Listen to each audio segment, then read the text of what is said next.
Hey, Speedwinghere here. So today I thought it'd be fun to take a look at a character guide of FE7 that was written 20 years ago and see whether any of these kind of ideas have changed over time or whether the same debates are being had now as they were then.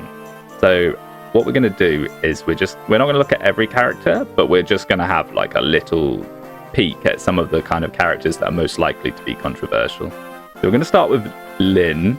Let's see what he thinks about Lyn. 9 out of 10. Lyn's greatest weapon is without doubt her speed. She'll easily evade attacks and attack twice in a row, making her low defense insignificant. In any case, she'll be required to use her in many maps, so it's a good idea to keep her up to par. You know what? Actually, what he's saying here is not wrong. Like, this is accurate. However, 9 out of 10 that is ridiculous. That she is not a 9 out of 10 unit.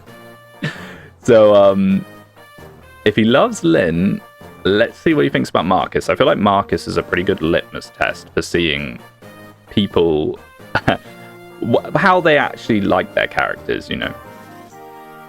So let's find Marcus. Should be just down here. Marcus. 3 out of 10.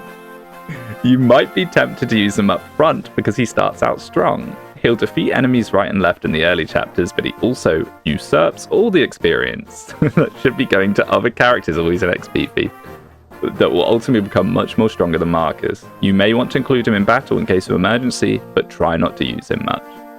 Much like the Lyn one, this one is actually, the text isn't bad. I mean, it's a little dubious, but like on the whole, he's actually not wrong. But 3 out of 10, 3 out of 10. XP thieves. XP thieves. Some things never change. Some things never change. Okay, so who else? Who's an interesting character to see? What about Rebecca? What does he think about Rebecca? Rebecca. 10 out of 10. Her low defense is insignificant because her speed becomes frighteningly high, allowing her to dodge most attacks. True, bro. Her strength and skill usually max out as well. Without a doubt, the best archer in the game. Oh, we've got to take a look at Louise and Raph after this. Pair her up with somebody to really use her to her fullest potential. Actually true. Actually true. If you are dead set on using Rebecca, giving her a support with Lowen, in particular, really does help. It gives her extra damage. It kind of gives her what she needs. And the thing with Rebecca is Rebecca actually is halfway decent if you spend an excruciatingly long amount of time training her up. And she can actually be useful. But 10 out of 10, that's unbelievable. So if he thinks that Rebecca's 10 out of 10, what does he think of Louise? I think pre-promotes, especially 20 years ago, before the kind of discourse about, oh, pre-promote's good. I think pre-promotes are always going to be rated poorly. No, 8 out of 10. Okay, he likes archers. This guy likes archers. Like Pent, she's very useful when you first get her, but she falls behind Rebecca at later levels. I mean, I guess. Her usefulness is boosted up significantly because she's at support level A with Pent. Okay, this guy actually talks about supports. That's good. Pair her up with Pent to bring out her abilities to their fullest extent. That's fair enough. That's actually not bad. I mean, this is probably the best one so far. I would put something similar, maybe a 7 out of 10 or something instead. So Pent. 8 out of 10, okay. That's debatable. He's great when you first get him, but he tends to lose out to Nino once she's promoted. However, it's already late in the game when you get Pent, so you can use him throughout until the end. What? Oh, he's saying that he falls off, but it doesn't matter because it's already late in the game. That's actually kind of true. I mean, Pent doesn't fall off, but like the concept, what he's trying to say there is true. Use him paired up with Louise. Yeah, okay, so it's the same thing. His English name was at first suspected to be Bob. That true? I've never heard that. I've never heard that. Okay, yeah, that might just be a 20-year-old joke that just got me. So, okay, Nino, this will be exciting. Nino, Nino, where are you, Nino? You're right at the end. Somewhere. Nino, here she is. 10 out of 10, my man. My man. She joins pretty late, but this is the best mage you'll ever have. She has higher magic skill, speed, luck, and magic defense than most of the spellcasters. At 2020, maybe. It will take effort to get her promoted, okay, and up to par, but it's definitely worth it. She'll kick the crap out of any enemy and can take out most bosses as well. Always have her in your team. Always. Well, I guess I've been doing the right thing all these years. This is pretty funny. I mean, like, Nino. Don't get me wrong, she's very fun to use, very cute. 10 out of 10. Pence an 8, Nino's a 10, confirmed. It's been 20 years of confirmed. Dancers. 5 out of 10. He's neither useless nor particularly useful. He can make characters move again, but depending on your playing style, that may or may not prove to be a bonus.